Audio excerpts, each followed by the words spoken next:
we're looking to advertise, and why do we advertise? Really, the reason we're advertising is we're trying to get the message of a product out to the customer base. In the house of worship market, we're not sitting there just trying to advertise a specific piece. What we're trying to do is have the relationship directly with the actual end user, who could be working at a church as a volunteer. He might be a full-time engineer.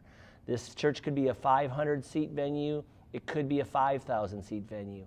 So we're trying to, be as efficient as we can with our advertising dollars, but also try to take that next step of a closer approach so that there's a relationship directly from the factory to the end user. And what we're really trying to do is explain the technologies that we have, because as you get into a digital mixing console with Digico, there's so many variations of the different models that you can use. What we find that's advantageous with working with church production is it's not just about us placing an ad and waiting for people to call us. What it's really about is it's the depth of the stories that follow up.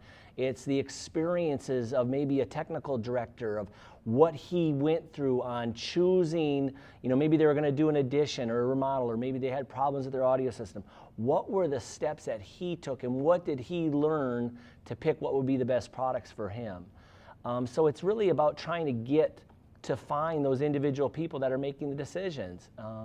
And a lot of times it's one of those things, you don't know what you don't know. So if we can have a medium using church production, the internet, the WFX trade show, which we thoroughly love, what it does, it allows a venue for us to be able to get directly to the customer in the masses to help them out to make wise decisions with their dollar.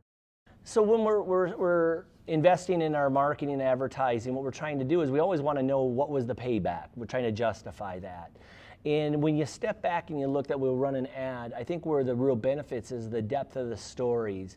For us to judge it, where we kind of look back, is the activity of the growth when we know that story just starts growing and growing, that when a big deal went down with the church and there's a story follows, it's a great tie-in, because then I would start getting calls from people just out of the blue across the nation. I actually would say throughout all of North America, because it really has a lot of outreach.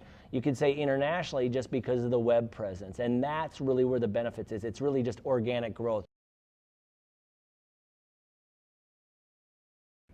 I think we're very fortunate. We have a great working relationship with each one individually, whether it's on the sales, on the editorial side, and the publishing side with Brian.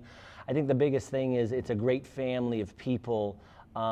We feel very comfortable working with it, but what I think where the bigger power for it is we can have our relationship, but it's also more important that that church production has the type of staff and the depth of staff that it works with all other people, the cast of characters, because in order for us to be successful, we need them to be successful with other churches to get the interest, so people are actually subscribing and keeping their subscriptions live. And I think that's really where the strength is, and it's a friendship as well as the business side. So it couldn't be any better.